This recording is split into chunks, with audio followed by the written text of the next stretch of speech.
Bonjour vous autres, c'est Monsieur Hilario ici et aujourd'hui on va corriger l'évaluation que vous avez faite vendredi.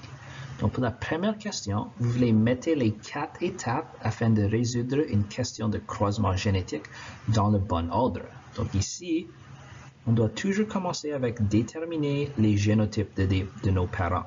Donc ça c'est quand on est donné, on lit la question, on est peut-être donné le génotype immédiatement, donc dans ce cas c'est un peu plus facile, mais si on est donné le phénotype, là on doit déterminer nos génotypes.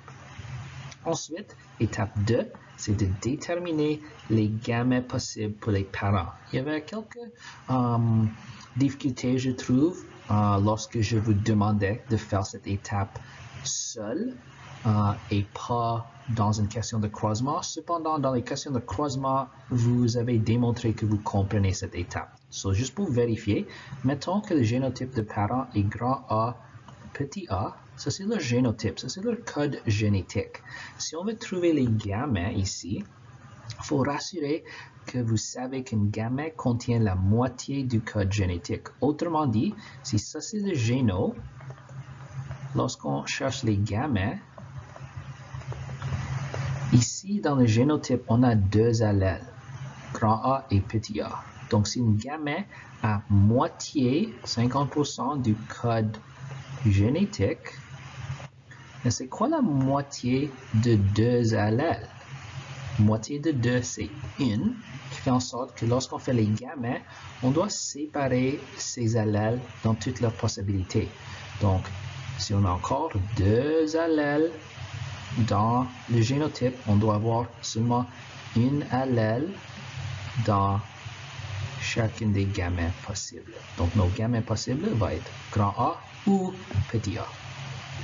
Ensuite, troisième étape, c'est maintenant, on peut faire notre échiquier de Punnett.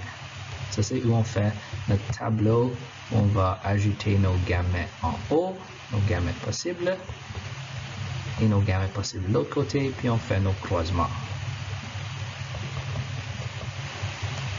Et finalement, étape A, ça c'est où vous allez écrire les rapports des génotypes et les rapports des phénotypes. Donc ici, si j'ai fait étape A, notre quatrième étape, ben, je regarde mes génotypes.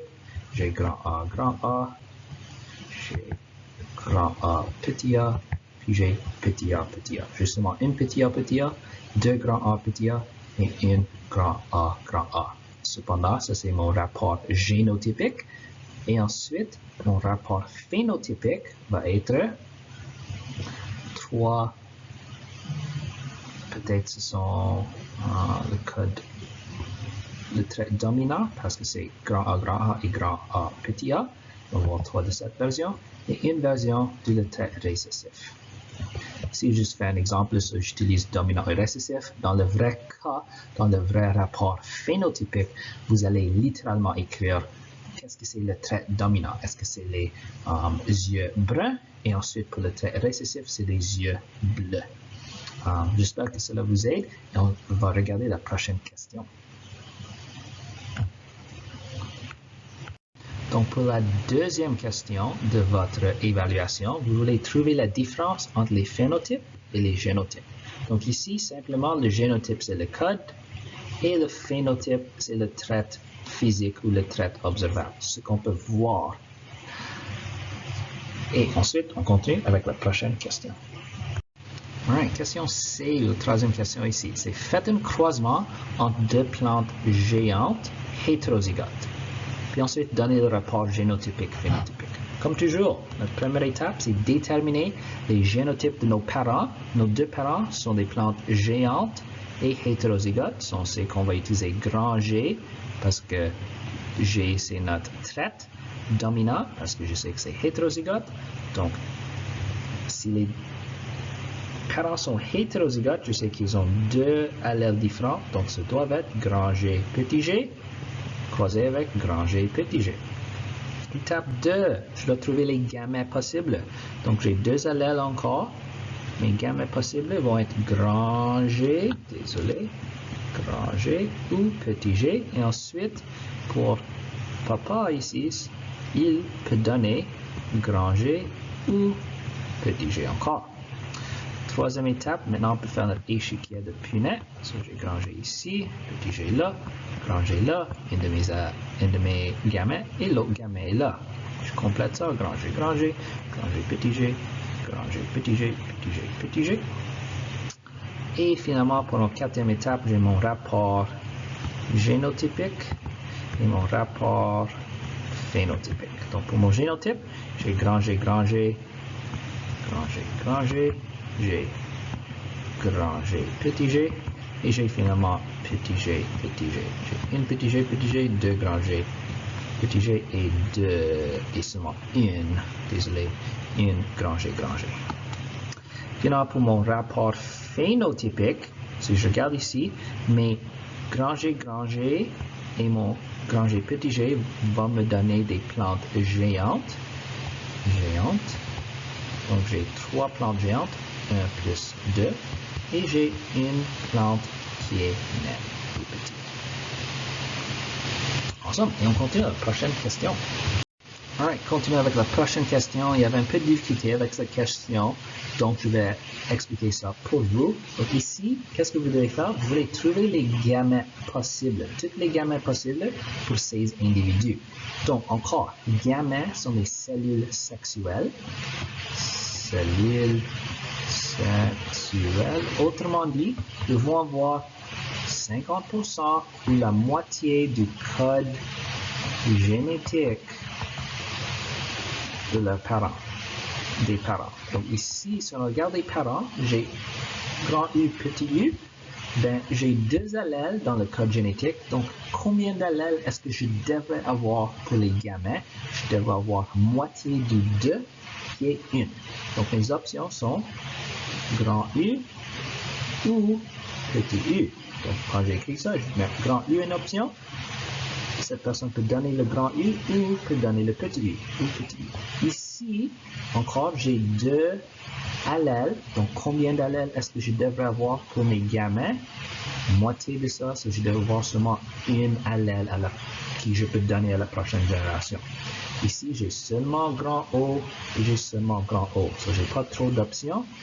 Pour la prochaine génération, je peux avoir les gamètes vont être 100% grand O. Et même chose ici avec petit p, petit p. On a 2 P, 2 allèles pour le code génétique de nos parents. Si on veut séparer ça, 50%, on devrait avoir seulement une allèle par gamète. So, j'ai petit p ou petit p, exactement la même chose. Ma réponse ici est juste petit p. J'espère que cela vous aide. Plus tard, vous allez voir que lorsqu'on fait des dihybridismes, peut-être j'ai grand U, petit U et grand B, petit b. Donc, on combine un peu la formation des gamètes avec la loi de ségrégation indépendante. Donc, on doit séparer ça en 2 parties parce qu'on veut trouver toutes les gamètes possibles. Donc, combien d'allèles est-ce que je devrais avoir à la fin si j'utilise cette code génétique? Ben, 50% de 1, 2, 3, 4 allèles. C'est-à-dire, je dois terminer avec 2 allèles pour mes gamètes. On va regarder. Premier niveau ici, je commence avec la première traite. Mes options sont soit grand U ou petit U. Maintenant, à cause que c'est une ségrégation indépendante, autrement dit, traite numéro 1 n'affecte pas traite numéro 2. Donc, je dois faire ce qu'on appelle un arbre de division ou un arbre de, si vous étudiez statistiques, c'est un arbre de statistiques. Parce que j'ai 50% chance de donner grand U et un autre 50% de chance de donner petit U. Maintenant, si je fais avec mes B, j'ai une 50% encore d'avoir grand U, grand B ou grand U, petit b. Et ici, même chose, petit U, grand B, petit U, petit b. Et j'ai 4 options maintenant. Et donc, j'ai une 25% chance pour chacune.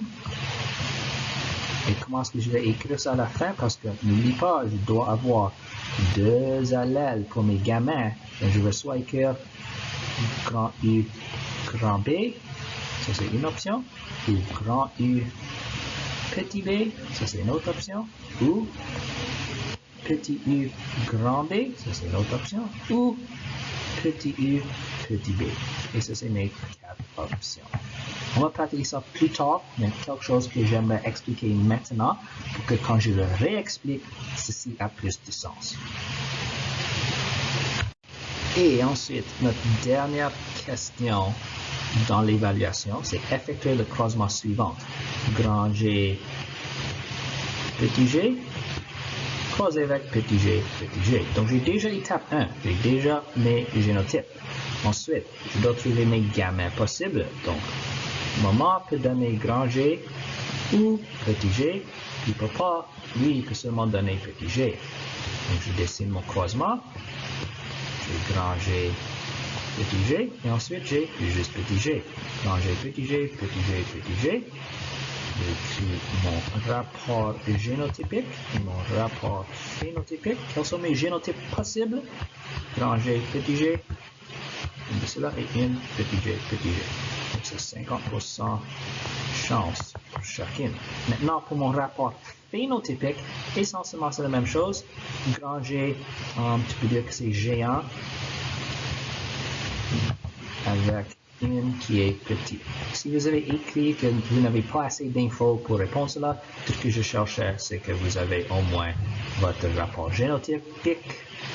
Oui, effectivement, à cause que j'ai pas donné un nom à votre allèle de grand G, j'ai pas donné une traite.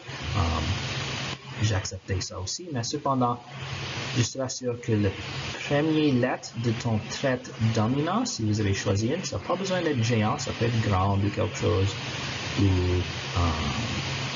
green anglais peut-être, mais votre première lettre de votre trait dominant doit commencer avec la même lettre ici. C'est juste une convention qu'on suit en génétique. Donc, une vidéo un peu plus longue aujourd'hui, mais j'espère que cela vous aide à mieux comprendre votre évaluation. Si vous avez d'autres questions, laissez-moi savoir. Et s'il vous plaît, continuez avec vos notes et passez une excellente journée.